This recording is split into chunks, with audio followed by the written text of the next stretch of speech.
Hey everybody, this is Chuck Rowe from Midwest Studies Group. Thanks again for joining us on another edition of our video series. Today we are talking about interim directors. Joining me today from the Healthy Nonprofit, Erik Anderson. Thanks for joining, Erik. Oh, well, thanks for having me. Now, you provide a number of services to nonprofits. You're a great resource, but one of those being is providing interim director services. If you can narrow down the definition of an interim director down to a few sentences, what would it be? It is somebody who comes in and steps into the role of a CEO, or sometimes they're called executive directors, during a transition period. In between a time when an organization has lost their exec, and the time that they're looking for their exec, and they finally hire one. So, an organization is looking for a new executive director. When choosing an interim director, is that something that's situational or is that a preference? It it's usually situational. Some organizations choose not to go with an interim, CEO. They instead choose to form like a management team where the senior management staff, kind of carve up the duties of the CEO. And sometimes there's even board members who will step into that senior management team and take on one or two of those job functions. Um, what I've seen more often nowadays is boards just choose to hire an interim CEO, but it is situational. You're right. So, now, not just from your personal experience, but I know you've seen other interim directors from across the country. In your opinion, what's that tipping point when the organization then decides, you know what, we need to hire an interim director to come in? Yeah, sure. There's a lot that goes into that, and it's hard to generalize.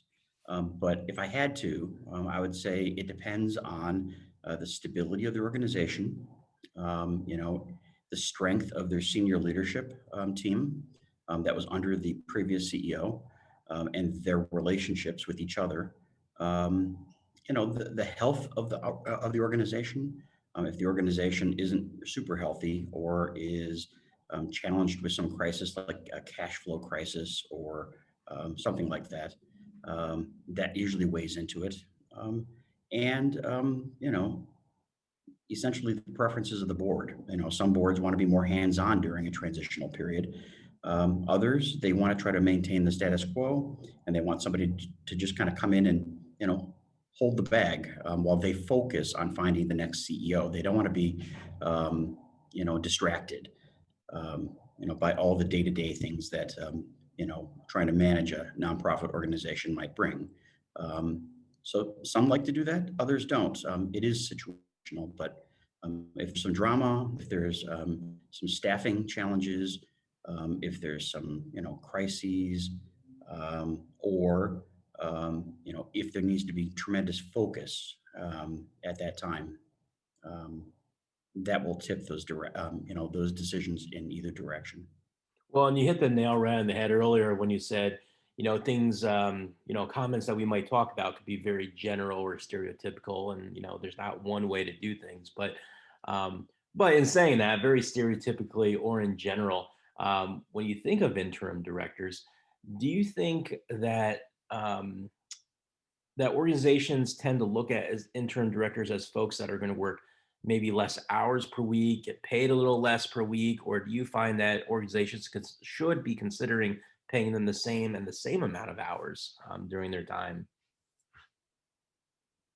Again, that depends, but more oftentimes than not, in my experience, the interim CEO will come in and will not be on site 40 hours a week. Most recently, I did an interim, contract, and I was on site typically 3 days a week.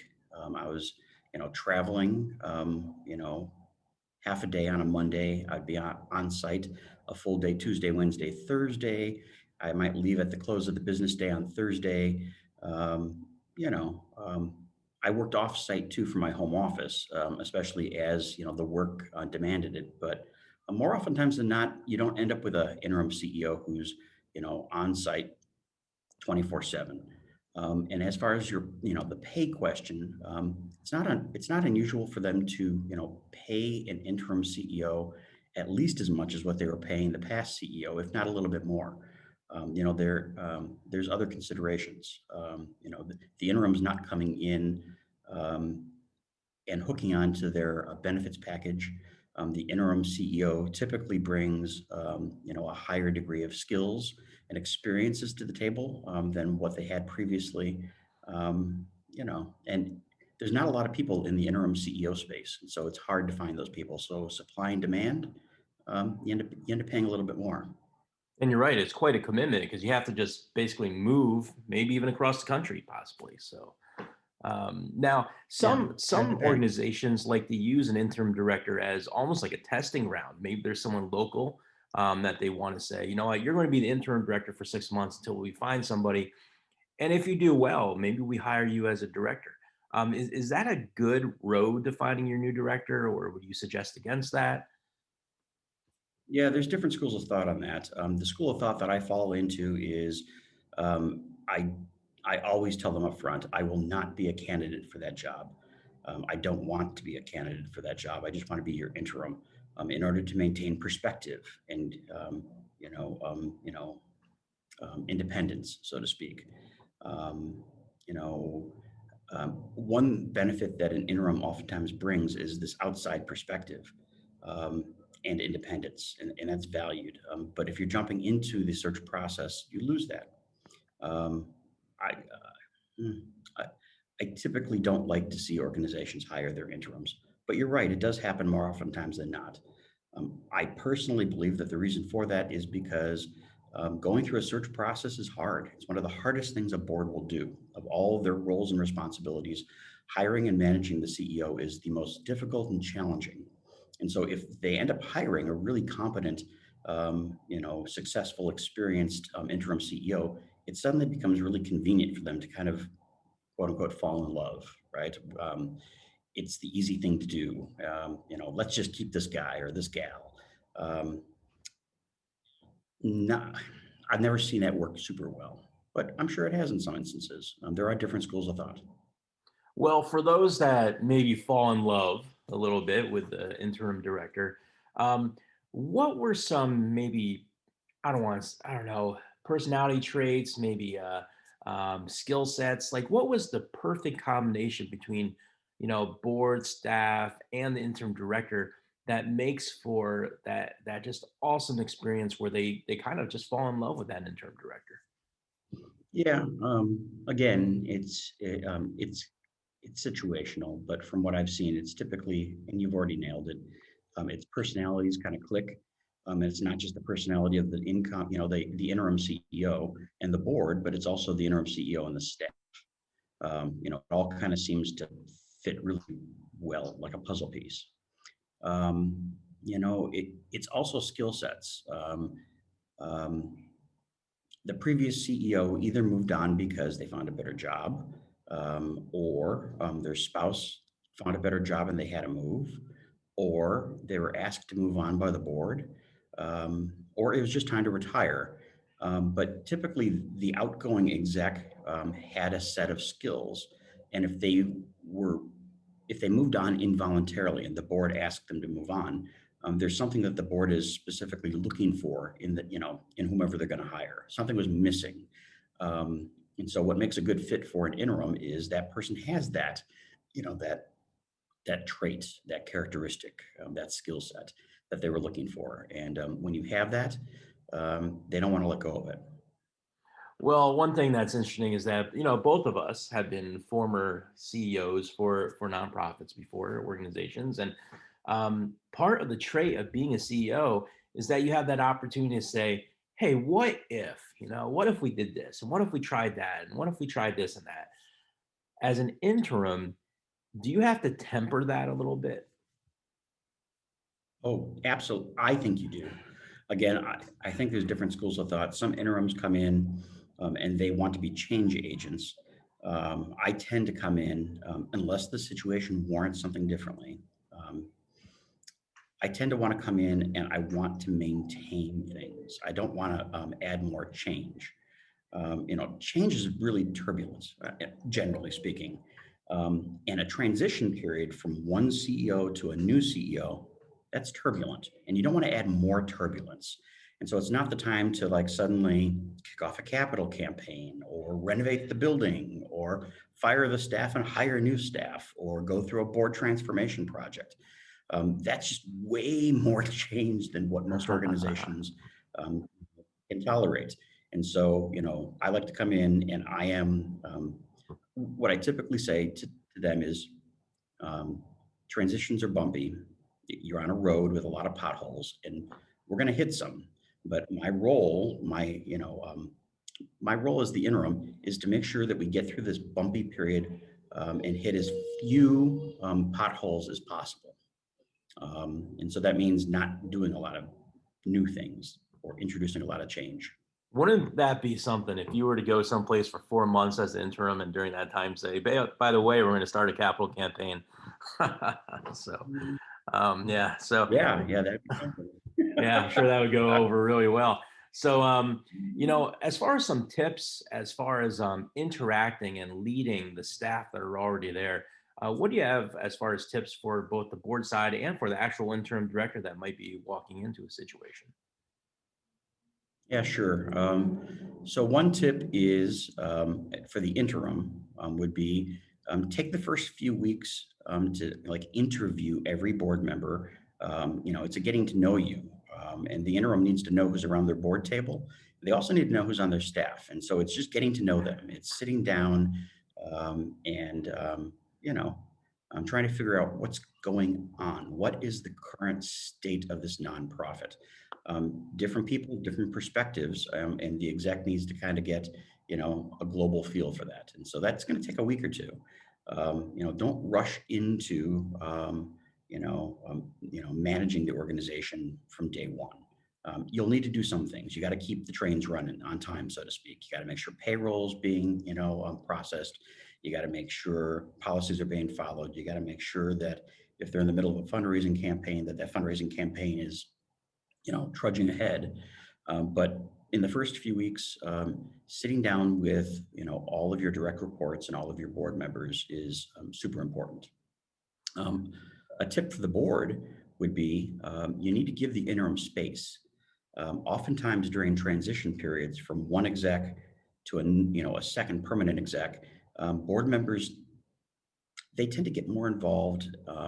They want to be more hands-on. And what happens is there's a blurring of the roles, and that creates confusion and it creates conflict. Board members who think all of a sudden the exec is gone. Now all of a sudden that development person or that operations person works for me.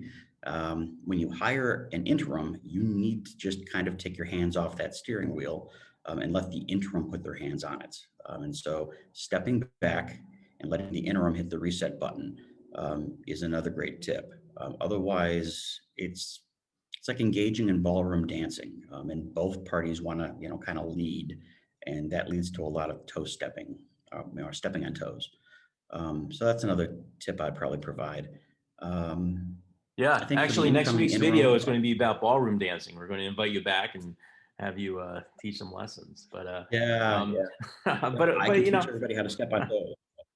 but along those lines, though, of what you just said is, when you think of the most positive interim director spots that you have been at, what was like the perfect number Mhm. of meeting times you had with the board president? Once a week, once a month, once every other week?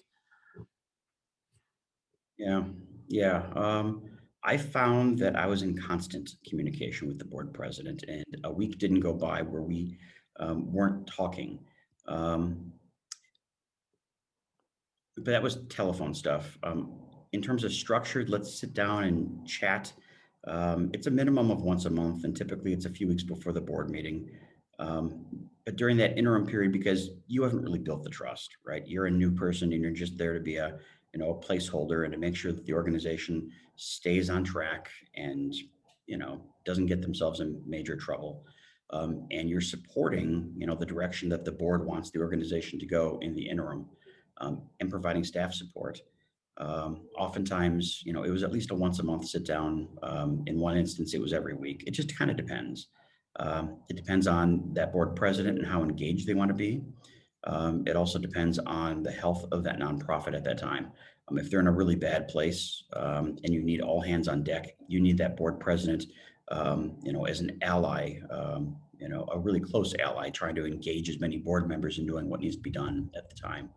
So kind of depends, but what I found is compared to when I was a permanent CEO, when I compare that to when I've done the interim CEO gig, typically there's more communication between me and the board president as an interim, a So lot what I more. wanted you to do is just maybe finish a couple sentences for me.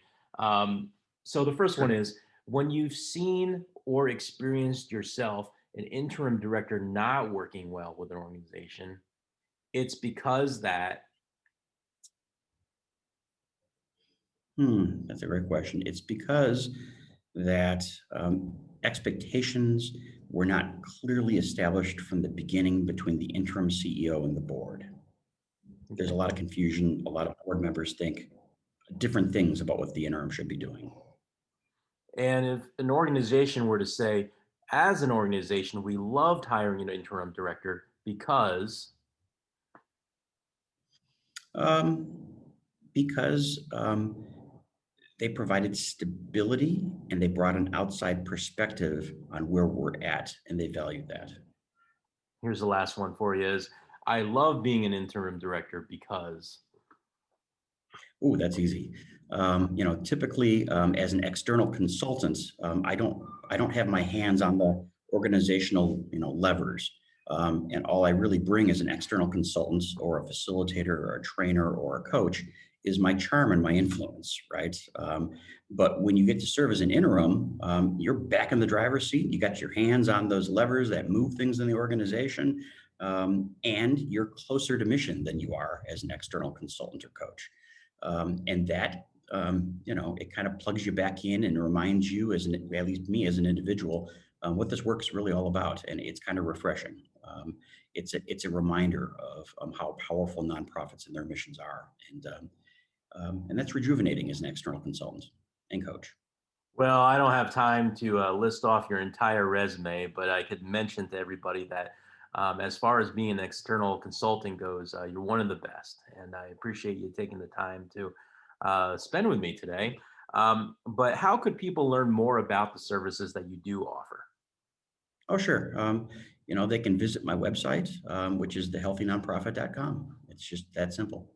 Great, great. So, to everyone else that's watching this, make sure you check out his website. Again, you can see his resume on there, and Erik is one of the best. So, make sure you check him out. But also, thanks again to everybody for watching. Chuck Rowe from Midwest Studies Group. Catch you next time.